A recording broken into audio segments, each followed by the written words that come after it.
first one is called Pomegranate Heart. And then I scored the skin of my pomegranate heart and pushed my fingers into the slits and ripped it into quarters.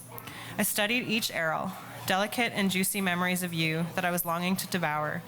I cracked back each piece of my quartered heart and tenderly fingered each arrow out, careful not to burst any. I needed to taste you one more time. It took hours of careful surgery to dissect my flesh to get each delicious piece of you. And as I spooned you into my mouth and bit down into your pieces, I could feel your sweetness splash against my throat one last time. And as I swallowed the bitter hard seeds that followed, I couldn't help but ask myself, was it worth it in the end?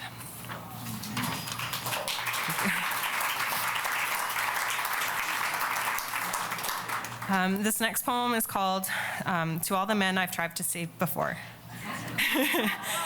To all the men I've tried to save before, I'm sorry. I'm sorry that I saw your pain and made it mine, as though cutting it out of you wouldn't leave a bigger scar. Of course you resented me. I'm sorry that I wore your scars like a crown of thorns and made myself a martyr for you. The only sins that I was dying for were my own. I'm sorry. You deserve your pain, not because I'm a sadist who wishes to see you suffer, but because pain is not a punishment and pleasure is not a reward. It is your right to heal yourself, and I deprived you of that for my own salvation. I am no healer. I am a thief, collecting scars like badges of honor to prove myself worthy of love. Theft is not love, and love is not earned. To all the men I've tried to save before, I'm sorry. The only person I have the right to save is myself.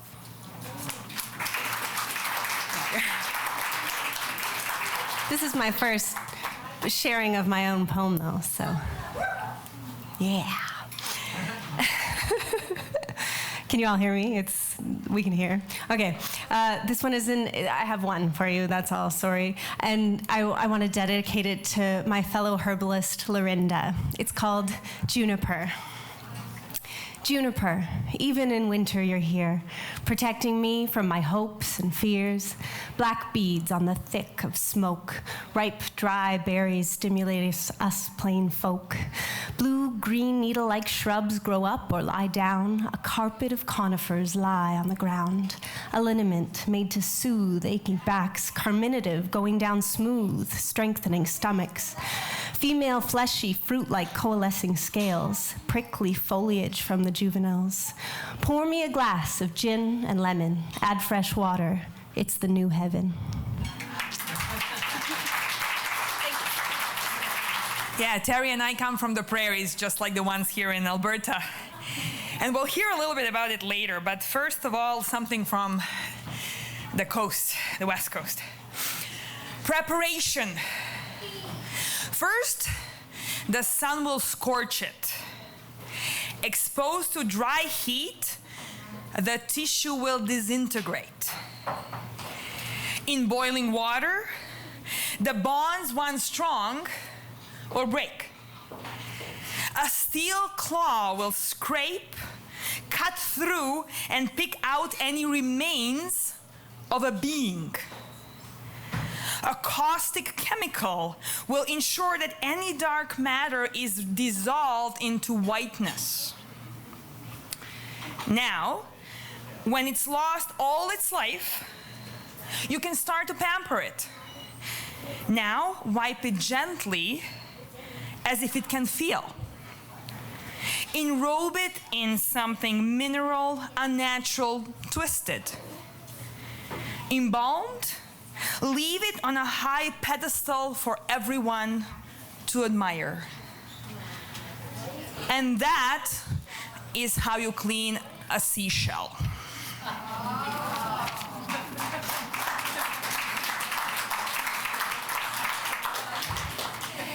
So I've tried doing this thing with this person and it didn't work. So the next two poems are about that. Not an apology. I didn't listen. I was impatient. I misunderstood. And I am sorry. I screamed, I shouted, I lost control. I am so very sorry.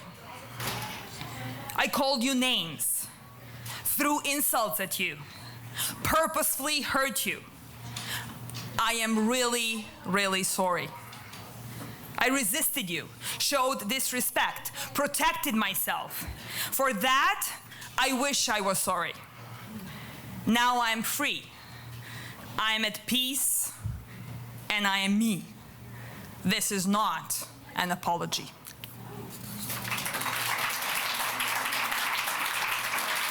Hello, okay.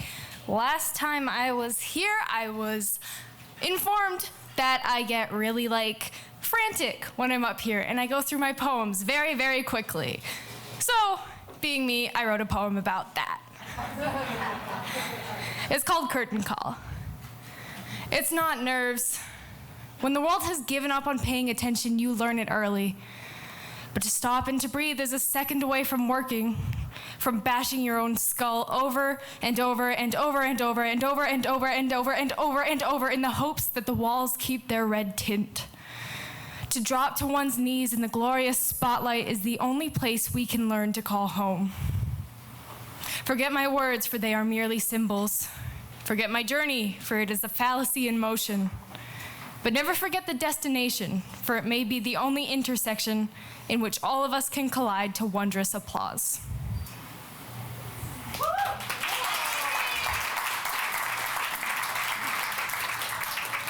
Yeah, and then, oh my God, I actually titled all of mine this time. That never happens. This is called Ouroboros of Nothing. More than a breath of fresh air, that first intoxicating inhale after years of strangulation, displacing every branch and every root and that have made their homes within my dusty lungs. We were forged of the same fires and we walk the same dirt paths. Although she does not, will not, cannot know it, she grants me the youth I was never allowed. I can pretend that it will end with our hands held high, delivering me to the world my fantasies have built. I know this life too well to believe it. The stitches that line my lips will remain bloody and firm, tearing away at the skin they bind. I will suffocate once more, too afraid to reach for my freedom. She will forget, I will try to follow, and we will have grown no wiser. And when another arrives with even darker eyes and even kinder purpose, I will once more play out my Ouroboros of Nothing.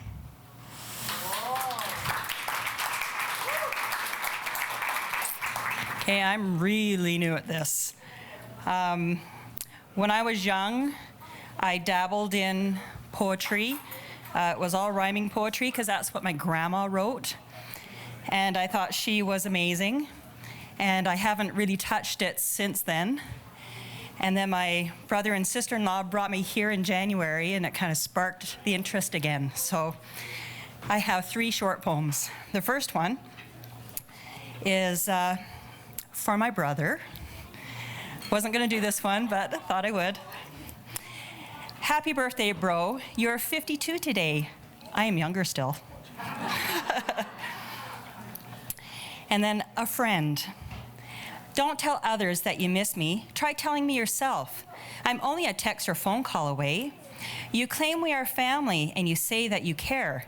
Yet your actions are such that I don't know you are there. I need a friend who will willingly show an interest in me and my life.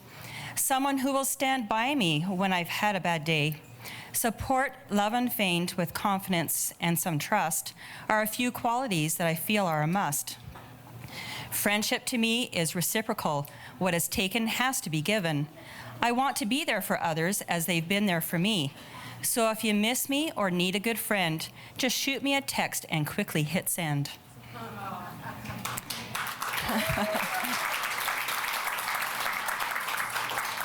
Last fall, my husband and I had 2 grandbabies born, boy and a girl. And so at 1 o'clock in the morning, this is what I came up with. Little heartbeats, drumming ever so silently, watching the rise and fall of each tiny breath. What a beautiful life that was reverently created as I hold you ever so gently, rocking, I marvel. So fragile, so innocent, so pure, so perfect. How am I to protect you and at the same time let you grow? Oh, precious little one, don't be in a hurry to spread your wings. Enjoy each little moment along the path of your unknown. Learn to help others, know and love your God. For now, sleep, little one. Hear the drumming of my heart. Feel that I am here. Know that you are loved for now and forever. Whoa.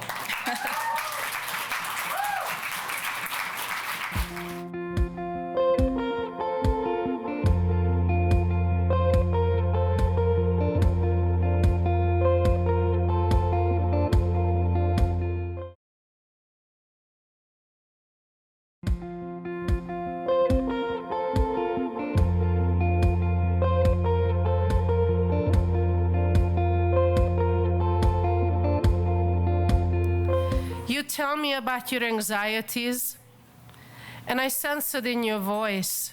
But look at you. You are up on the stage, telling your stories, reading your poems, bearing your soul to a room full of strangers. To me, that is bravery.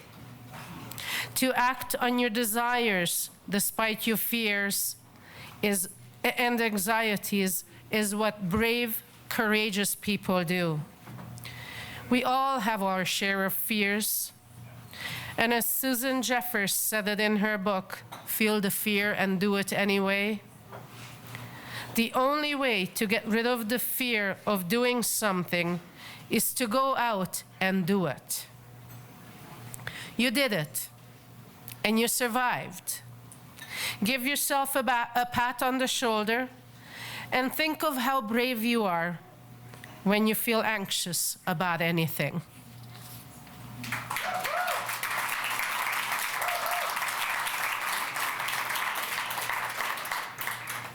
Thank you, guys. And the next one is called bird watching. We feed the birds in our backyard, and we do it to provide for them in the winter when foraging gives them meager food. But the joy we get from watching them is more than worth our money and efforts. They perch on the feeder, 4 to 6 at the time, and there are different breeds, all getting along, all sharing the seeds. They take turns and get what they need, but they don't take any access, except the jays.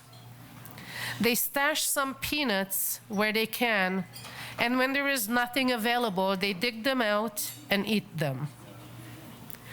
As I watched them, I was thinking, we humans could learn a lot from the birds. Well, what I've brought tonight, I don't think are quite, maybe don't qualify perhaps as poems as such, but I would consider them a little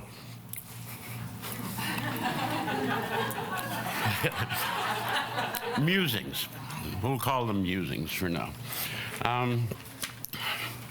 It seems that as one gets a little older, begin to pay a little more thought towards one's youth and what the hell it all means. So do you remember spinning around in the sun till you dropped dizzily into a field of dandelions?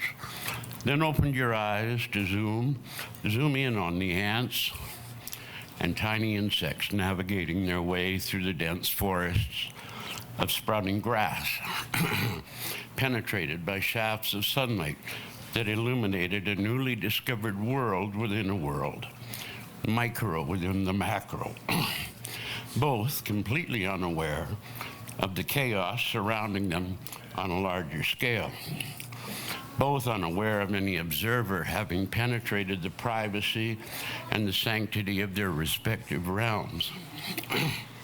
When we were young, there were many worlds into which we could easily project ourselves, alternate realities to taste test for their unique qualities, and sampled slowly for the purpose of experiencing a variety of environments. Pretending was the quickest route to actual experience because, as I think everyone knows, the mental state accompanying full immersion pretense is virtually indistinguishable from the mental state accompanying normal perceptual experience. Then as now, one only needs to read a well-written fiction to be boosted into a state of hyper-reality, which renders garden variety experience pale and lifeless in comparison. And trading minds was the quickest and easiest way to see things as others see them. As children, experience was the collective all of existence. And the more immediate or direct the experience, the more real it was. Okay, this one's called A Warrior of the Ocean. You thought she was weak, a poor, helpless little girl, the perfect prey. And like a fool, you pounced. But she saw you coming from a mile away, and as she turned to face you, her eyes turned to fire. You see, you mistook her kindness for weakness and her grace for fragility. But she was a warrior. She could be calm and kind and graceful like a lovely little creek. But she could also be the high tide with the strength and power to wash you away and carry you out to sea. But it was her mercy and forgiveness that cleansed you and returned you safely to shore. Thank you. Okay, this one's called Feather Knife. My brother has a pocket knife. It's one of those nice handy ones that has a tool for everything. I wouldn't say it's a particularly nice knife, not like mine. I bought my feather knife at a gift shop in the mountains. It doesn't have any fancy tools like my brother's does, but it's pretty. It has a beautifully curved edge and is engraved to look like a feather. My knife is light too. I put it on a string and carried it around my neck. Maybe it would come in handy, perhaps cut a fishing line or open a parcel. But I never found a use for it, so I put my knife in a drawer. And there it lay forgotten, until one day I needed it. I was shaking from head to toe and couldn't breathe, grabbing fistfuls of my hair and tugging, the raw emotions searching for an escape. That's when my feather knife found its purpose. I snatched it from my drawer, the cold metal inviting, and I dug that beautifully curved blade into my skin. My emotions flowed in red streams from my wrist to my elbow. The feather knife suddenly felt heavy in my hand. It had finally found its purpose. And as I watched those red rivers flow, I wondered if I would ever find mine. Okay. Thank you. I'd like to dedicate this particular poem to the young woman who came up here just prior to me. I believe because of the name and the headscarf, we probably have somebody who's Muslim in our crowd. And a poem I wrote some time ago has to do with that particular faith. Everybody focused on the negative aspect of a shooter at the Pulse nightclub. The end of the poem basically is going to point out that sometimes you need to keep your ears and eyes wide open, because what you're going to discover is the Muslim shooter at the front end has a very strong balance at the back end of the poem.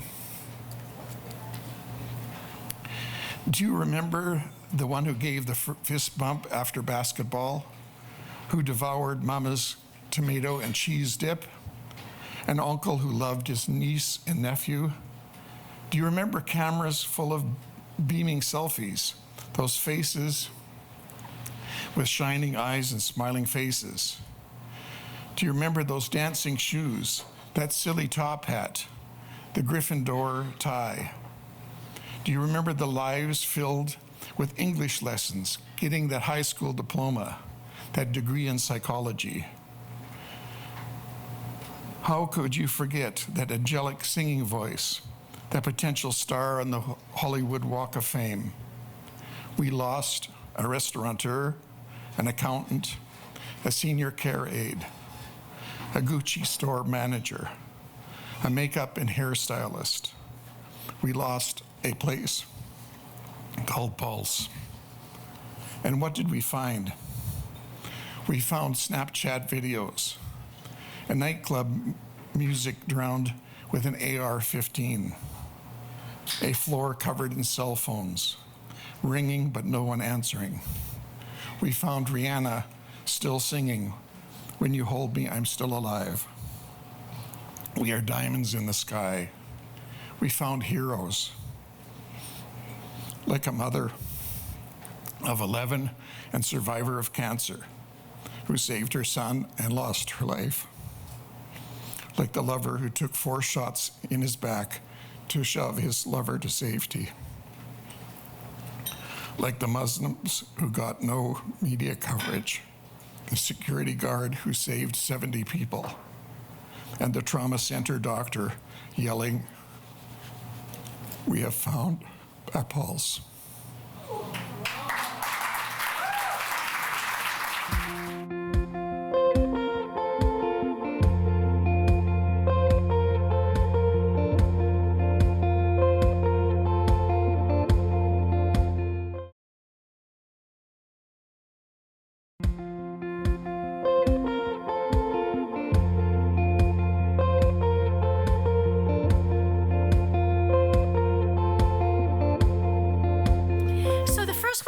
Listening for the red thread.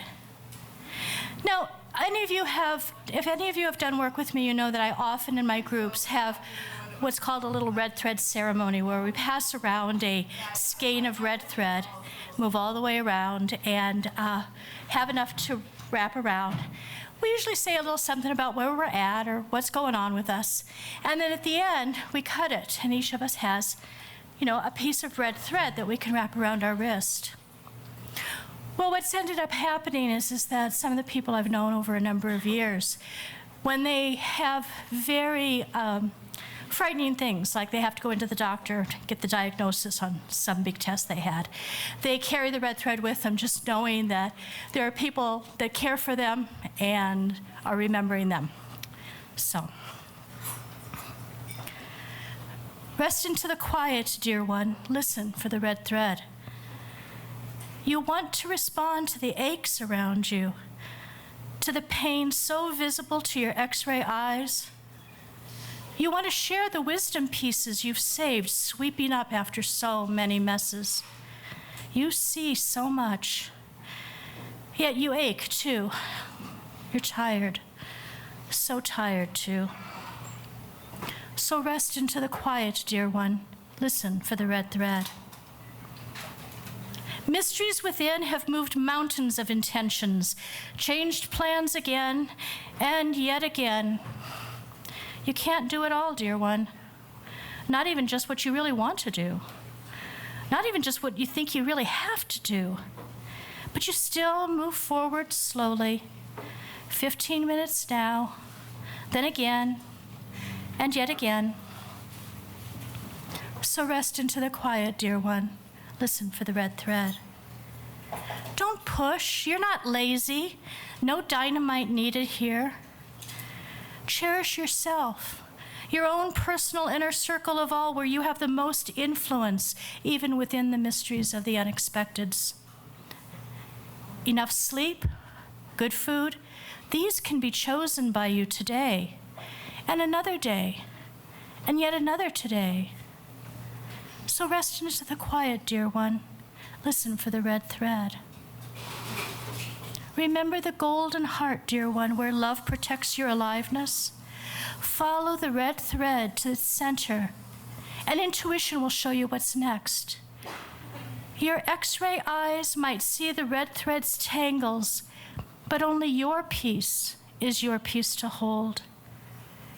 Your piece of thread is your piece in quiet. In contemplation, you'll know the compassion to cherish yourself, your own center of it all. So please, rest into the quiet, dear one. Listen for the red thread.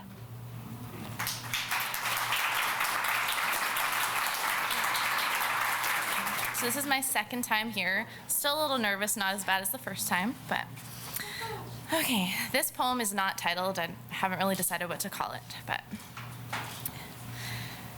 a cold, dark back alley, someone at wit's end, an innocent man walking, an angry man present. Life was about to end.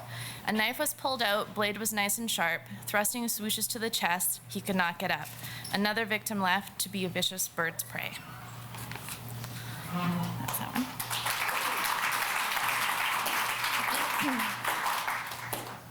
and this one's called Butterflies.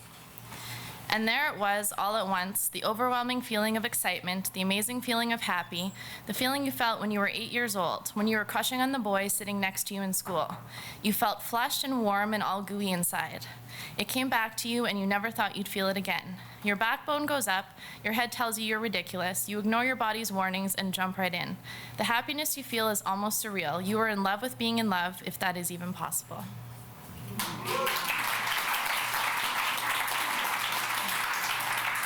And this is my last one. This one doesn't have a title either. I really got to work on that. Okay. She felt something hit her forehead and awoke suddenly. She looked around and all she could see were trees. A tree leaf had hit her forehead and awoken her. The sky was barely visible through the wavering tree branches. A cold breeze was felt if she could guess, it was late afternoon. She mustered up the strength to move from a laying position to a sitting position. She looked around and had no idea where she was or how she had gotten here. Leaves were falling off the trees, so she assumed it must be fall. She remembered nothing. Her forehead was throbbing. She touched her forehead and screamed out in pain. There was a gash big enough that she was pretty sure she would need stitches. She looked down at her clothing and noticed that her sweater was torn and full of blood, most likely from her forehead. Her pants were undone, her shoes were missing. She searched her pockets for her cell phone or absolutely anything, but she found nothing but a hair elastic. She took her blood-ridden hair and slowly pulled it into a ponytail. She gathered enough strength to get to her feet again, and she gathered enough strength again to get to her feet. Standing, it had felt like it had been years for her. Her legs were weak, emotion overcame her, and she started crying and screaming for somebody to help. There was nobody. Nobody would hear her. She began walking because at this point, what choice did she have?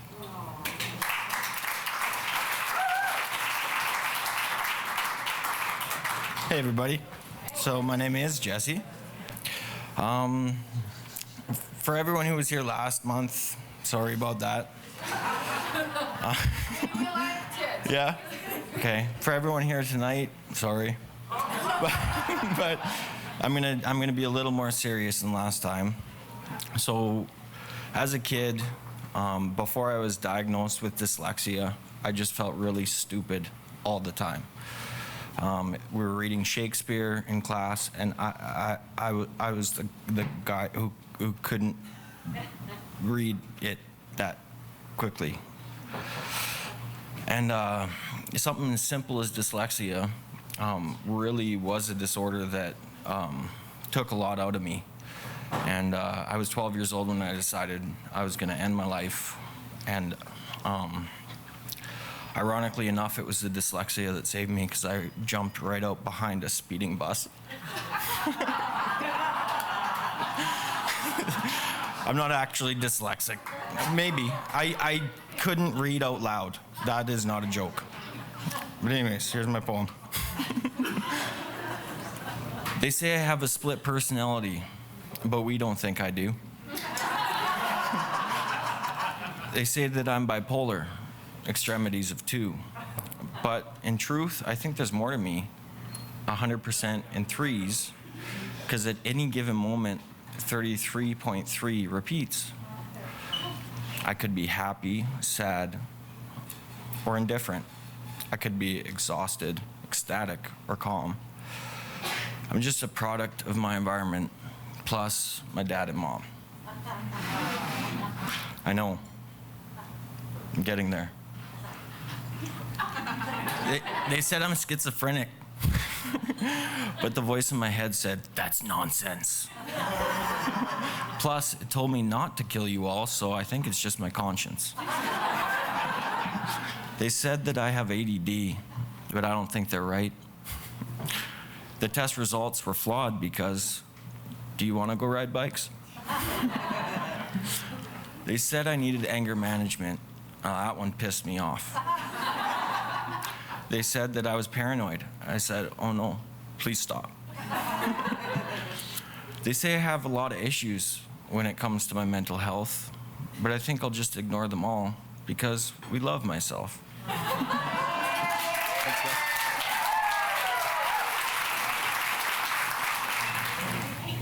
Hello. I just have one poem tonight titled, The Circus Leaves Town in the Morning. I walked the tightrope in a past life, arms spread, carefully balanced, no safety net. Some nights I put my head in the lion's mouth as instinct slightly slept, or painted myself the clown, white face, red nose, blue tear, soberly placed. Mostly, I pushed a broom through the echoes of applause left under empty bleachers. I do not speak nostalgically. I know that look from the trapeze artist, waiting for her cue, counting herself in like clockwork, the perfect routine. I know that look from the bearded lady, blowing a playful kiss to the boys who point, who nudge and scoff. I know the look in the strong man's eyes, jaws set, knees locked, arms bulging, as he lifts his hollow weights, 1,000 pounds, then 1,000 more. I know the lie. I know the lie when the tent comes down and the coins are counted and your purse is empty, or the price you pay for one wrong step, the slip, the stumble that almost costs the show. I know where the ringmaster hangs his hat when the lights shut off and the gates are closed. I also happen to know the circus leaves town in the morning, which is why, when the crew are well asleep, the tiger watches in her cage. The bear listens in her muzzle. As I whisper in the elephant's ears, your skin is thicker than the whip, and you are stronger than these chains. Thank you.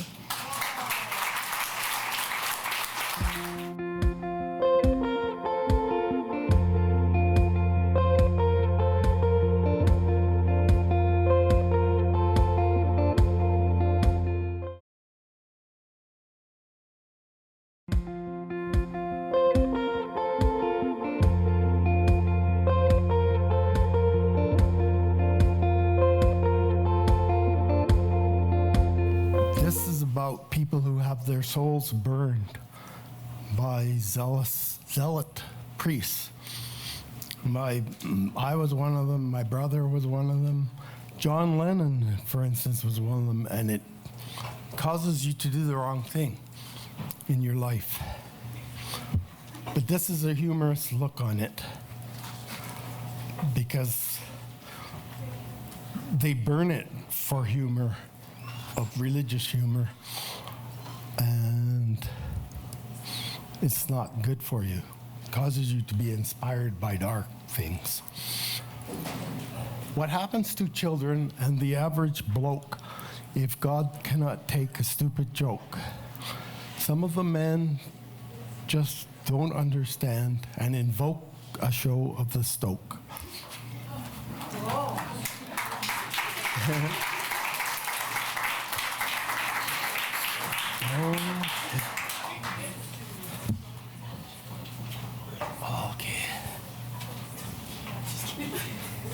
It is difficult to find beauty when bad things are happening to you, but the sun and the moon are still there, also the stars. In fact, many suns and moons and stars are still there. And then there are the trees, organized randomness, incredible with leaves and incredible without, changing colors, seasons coming and going, snowflakes and rain, seasons changing, beautiful people everywhere. So I seek the beauty in what's happening to me. If God and nature are seeing it all, maybe it won't happen anymore. Hello, I'm Shuri. This first poem I have is called If I Could Be Anywhere Right Now, It Would Be With You. I think you can learn a lot about a person by asking them this. If you could go anywhere right now, where would you go? And then listen to their answer. Most will tell you of a place they long to visit, like France or Greece. They will describe the color of the sea or the food they dream of trying. But some will tell you a name, the name of someone they miss, someone they would drop everything to see. These people would describe to you their heart, the love they dream of feeling again, the way this person made them laugh. And I think that's beautiful. Some people long for the beauty of the mountains, while some long for the people that make them feel whole.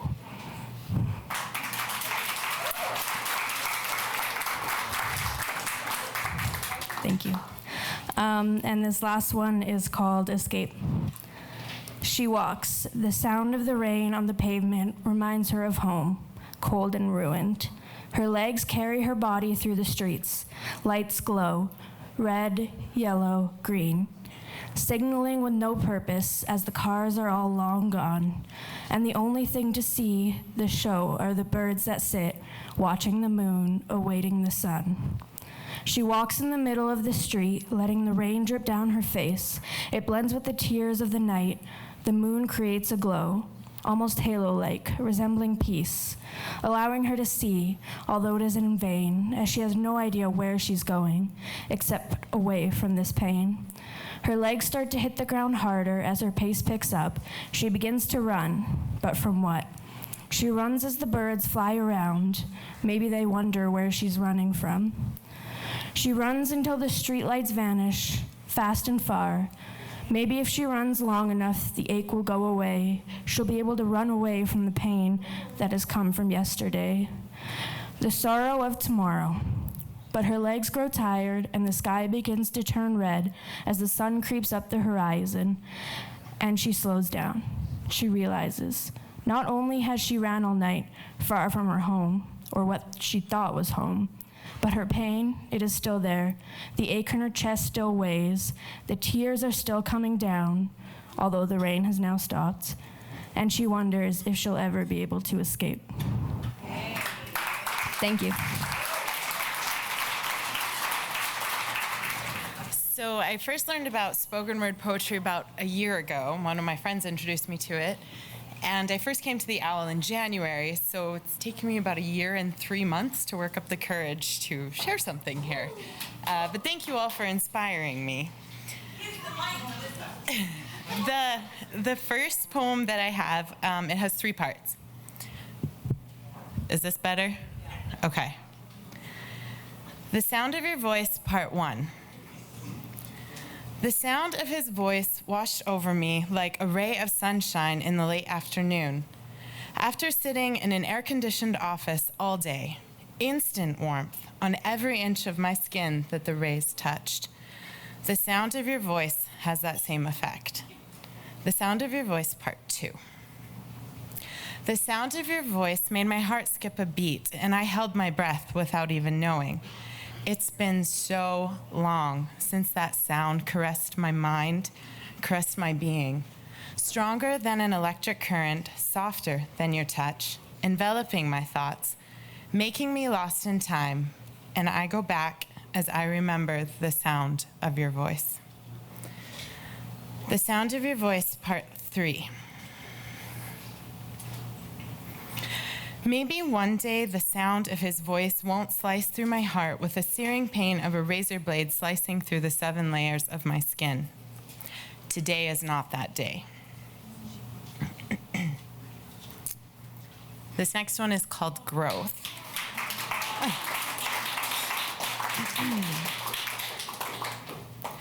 I wish that I could talk to you, but I'm scared what you might say, because if you don't have time for me, I'd rather just stay away. I tell myself it's better not knowing. If I ask you, it sets it in stone, and once you remind me it's over, there's no denying I'm left all alone. Still, I can't help but miss you and wish you hadn't let go, thinking someday you might need me, yet knowing you wouldn't let me know. I think to myself that I'm stronger. Surely I've learned to let go. But it's not as much about letting as it is about learning to grow.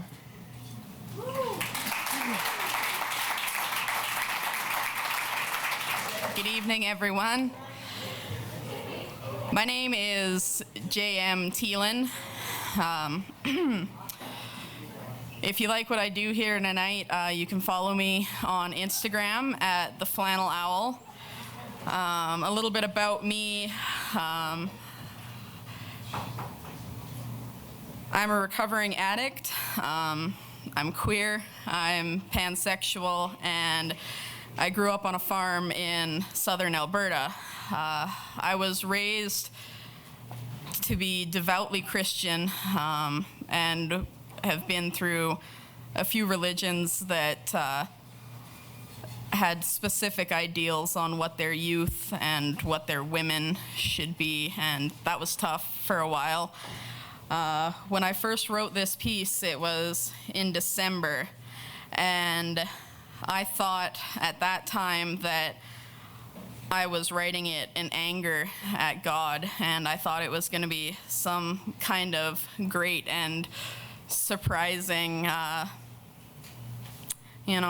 piece yelling at God, but I realize now it's more of just a prayer that I wrote down.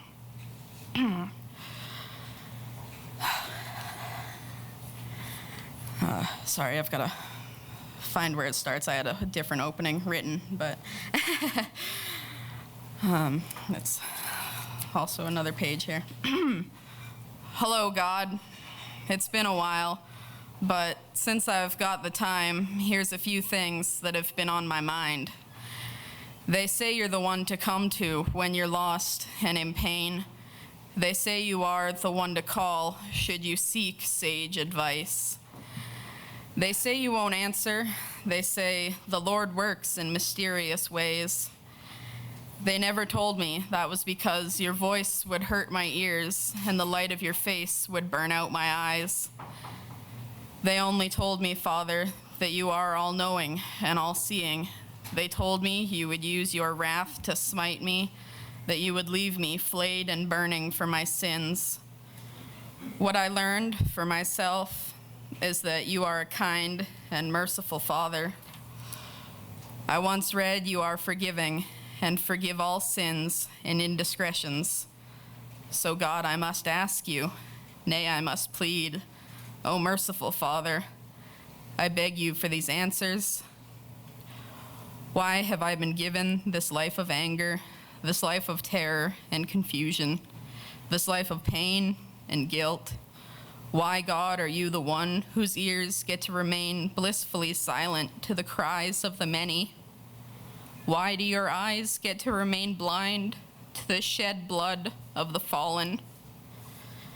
Why, God, is it not your hands covered in the blood of the broken and the sickly that you tried to save? Why do your lips remain shut and your voice does not ring out in anger for the ones too scared to speak? Why, God, if you are the Redeemer of the faithful and the loving, why am I still here, trapped in this earthly hell? Thank you.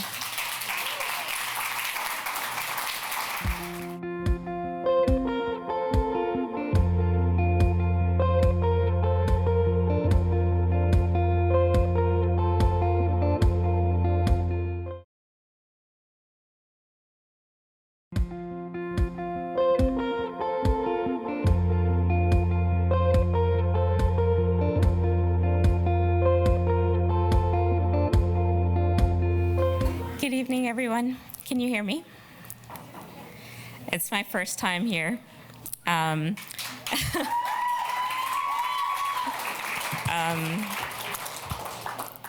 writing journey started towards the end of 2017. In October, I had this experience where I was sitting on my bed looking out the window and at the sun, and the light of the sun came to me, and I became the sun. I became the universe. Yeah, so it was the most surreal experience. It was eternal bliss. There was no time. After that, I just started writing, and usually I take a nap and it flows after. So I guess naps are good for our soul. So hope you like it.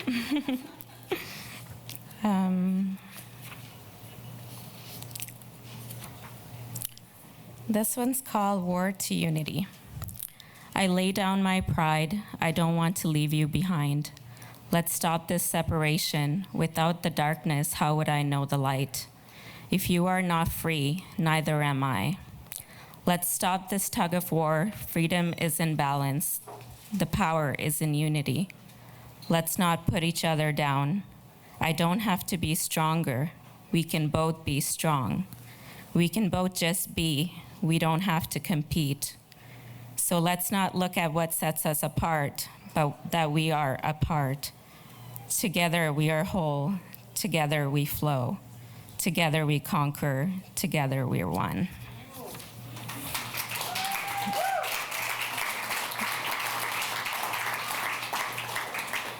I was raised as a Muslim, and 4 years ago I left the religion because I didn't agree with the patriarchy, also just contradictions.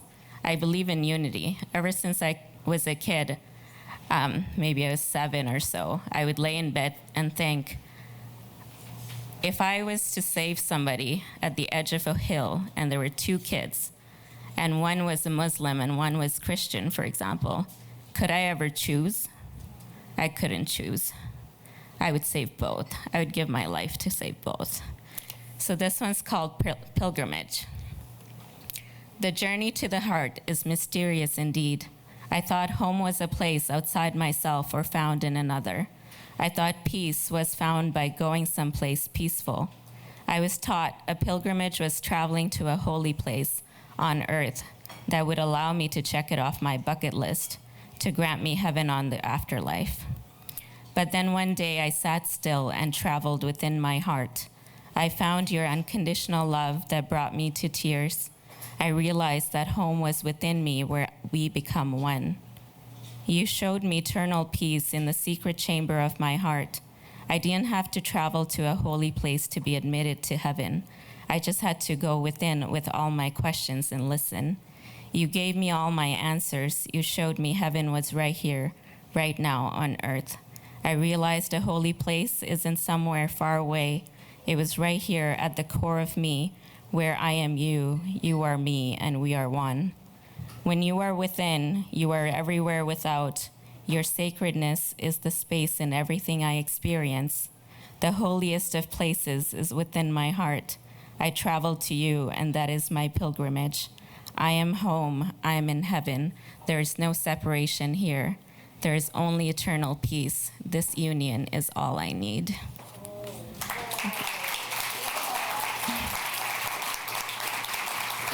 Hi, I've never done this before, but this is for John. The sprinkler hissed from across the lawn. The children were laughing, the adults scowled. This was how it went. A finger jabbed into my sunburnt leg. My baby cousin, big eyes wide, smile wiped, stared up at me. He looked at me like I held answers. I do not hold answers. And he said, "Does it hurt to grow up?" I thought of his smallness, how he swung on monkey bars like he was avoiding lava, how he didn't stay up on New Year's, how every time it snowed, the snow globe shook. If he were older, I would have been honest. I would have said, "Jasper, you'll have to watch out for buildings. They shrink when you aren't looking. T-shirts shrink too. You'll have to know which ones to keep. You will often be wrong. About multiple choice answers and which road to take and everything. You will hate the idea of falling in love and do it anyway. You won't want to go to parties until you aren't being invited. Your parents will be wrong. You thought it was just you, but everyone else messes up too, and you'll never learn how not to. And tomorrow you're 21, outside of a club, and everything's fallen apart, and you'll feel like a penny in a storm drain, and you will forget to shine. And tomorrow you're 34, and you have a wife that you adore until you don't. Because people fall apart like the economy, and there's not enough dollar store super glue in this world to keep a family together. You will crack, but you will not shatter, because God, she built you stronger than that. With every shirt button, you stand up straighter, because your mother, she worked for this. She molded you from the ground up, the most beautiful sand statue to grace this beach. Let your hands grow gentle, child. It's all right to fall when your legs ache. Let it hurt, child. Do your best to feel it. You are 2 weed wisps in the wind to quake at the feet of the future. But he wasn't older, and I looked at his popsicle stained cheeks and said no, not at all. And his grin returned, and he ran back into the laughter, and all I felt were the notches in my spine. Thank you. So today was a good day. I've been playing phone tag with an old friend, and we finally reconnected this afternoon at the Penny. So when I got there, old Jab was already seated with drinks.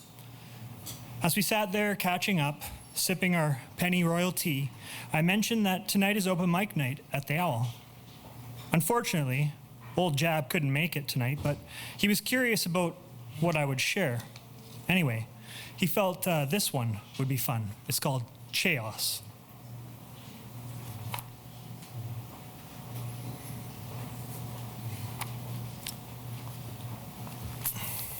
Colonized. Been thoughts, my, have, language, my, by influenced is feel or do or want or say, I, that everything if. So Jabberwocky has a bit of a sense of humor, and this, if you throw it in a mirror, sounds a little bit different and has a different title. It's called Language Instructs the Way We Think.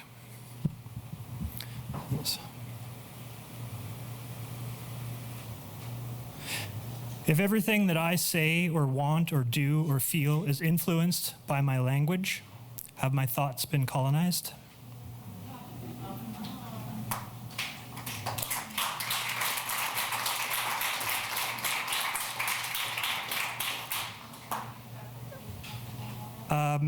So this is another one I wrote last summer. It was with some loved ones hiking up in the mountains. It's called Raspberry Ridge. In a meadow of wildflowers, under a warm blanket of alpine aromas, a gusting front gives warning of impending change, yet we sit observing as the sun also rises into the moon's embrace.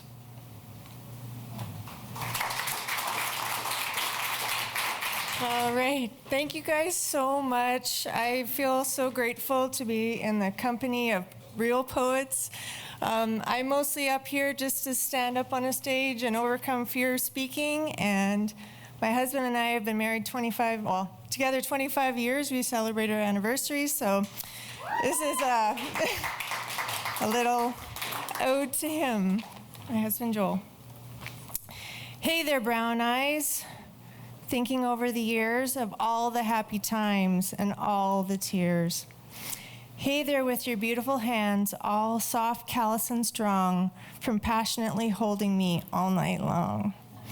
Hey there with your hot, broad shoulders, holding up our family, sacrificing and loving us, and still no Harley I see.